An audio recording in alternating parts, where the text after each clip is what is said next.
आज हम गीता की 57वां अध्याय पढ़ने जा रहे हैं। आप लोग सब ध्यानपूर्वक सुनिए। व्याख्या।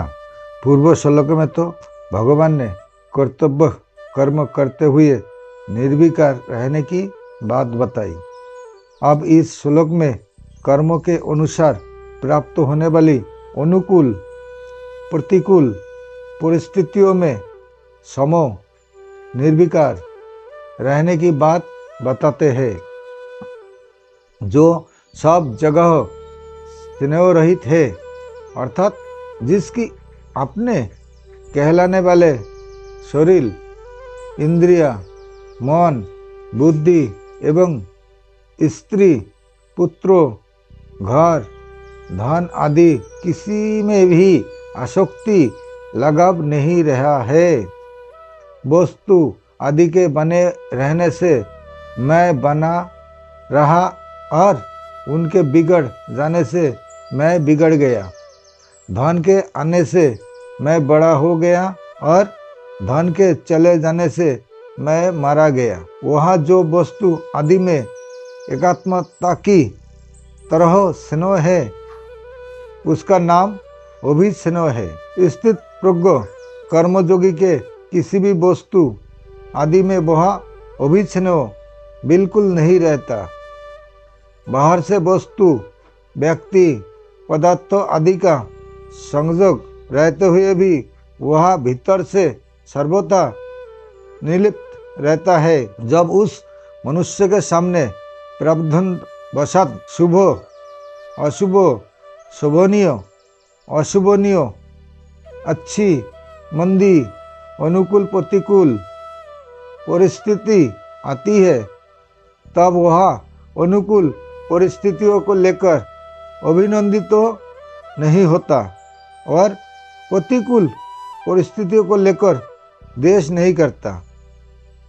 अनुकूल परिस्थितियों को लेकर मन में जो प्रसन्नता आती है और वाणी से भी प्रसन्नता प्रकट की जाती है तथा बाहर से भी उत्सव मनाया जाता है, वह उस परिस्थितियों का अभिनंदन करना है। ऐसे ही प्रतिकूल परिस्थितियों को लेकर मन में जो दुख होता है, खिन्नता होती है कि वह कैसे और क्या हो गया, वह नहीं होता तो अच्छा होता, अब वह जल्दी मिट जाए तो ठीक है। वह उस परिस्थितियों से द्वेष करना है। सर्वत्र स्नेह रहित निर्लिप्त हुआ मनुष्य अनुकूलता को लेकर अभिनंदन नहीं करता और प्रतिकूलता को लेकर द्वेष नहीं करता।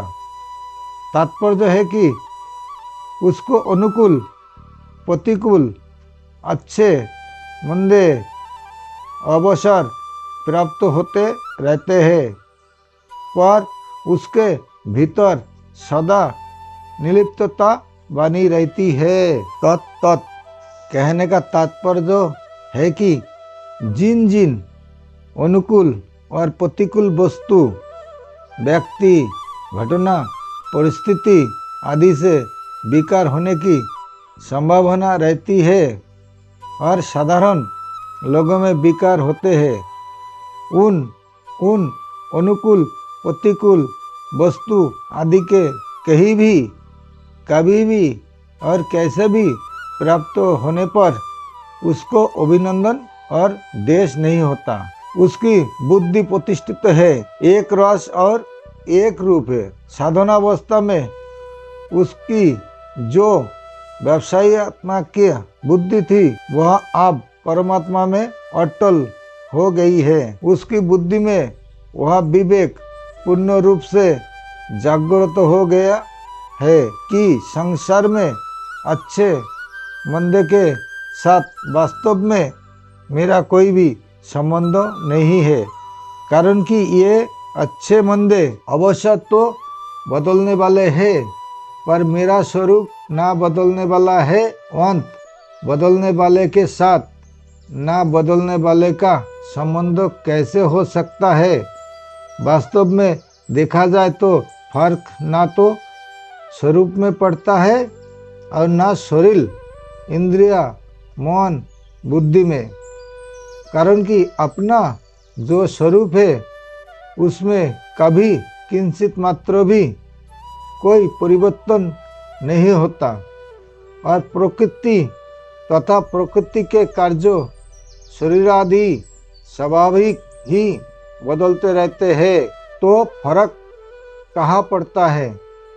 शरीर से तादात्म्य होने के कारण बुद्धि में फर्क पड़ता है। जब वह तादात्म्य मिट जाता है तब बुद्धि में जो फर्क पड़ता था अब वह मिट जाता है और बुद्धि प्रतिष्ठित हो जाती है। दूसरा भाव वह है कि किसी की बुद्धि कितना ही तेज क्यों ना हो और वह अपनी बुद्धि से परमात्मा के विषय में कितना ही विचार क्यों ना करता हो, पर वह परमात्मा को अपनी बुद्धि के अंतर्गत नहीं ला सकता। कारण कि बुद्धि सीमित है और परमात्मा असीम अनंत है। परंतु उस असीम परमात्मा में जब बुद्धि लीन हो जाती है तब उस सीमित बुद्धि में परमात्मा के सिवाय दूसरी कोई सत्ता ही नहीं रहती।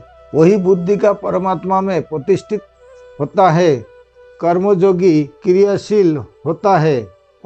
भगवान ने 56वें श्लोक में क्रिया की सिद्धि असिद्धियों में अप्सरा और उद्वेग रहित होने की बात कही तथा इस श्लोक में प्रावधान के अनुसार अपने आप अनुकूल प्रतिकूल परिस्थिति के प्राप्त होने पर अभिनंदन और देश से रहित होने की बात कहते हैं। संबंधो, आप भगवान आगे के श्लोक से स्थित प्रज्ञ कैसे बैठता है, इस तीसरे प्रश्न का उत्तर आरंभ करते हैं आगे की श्लोक में। नमस्कार, आज के लिए यहाँ तक।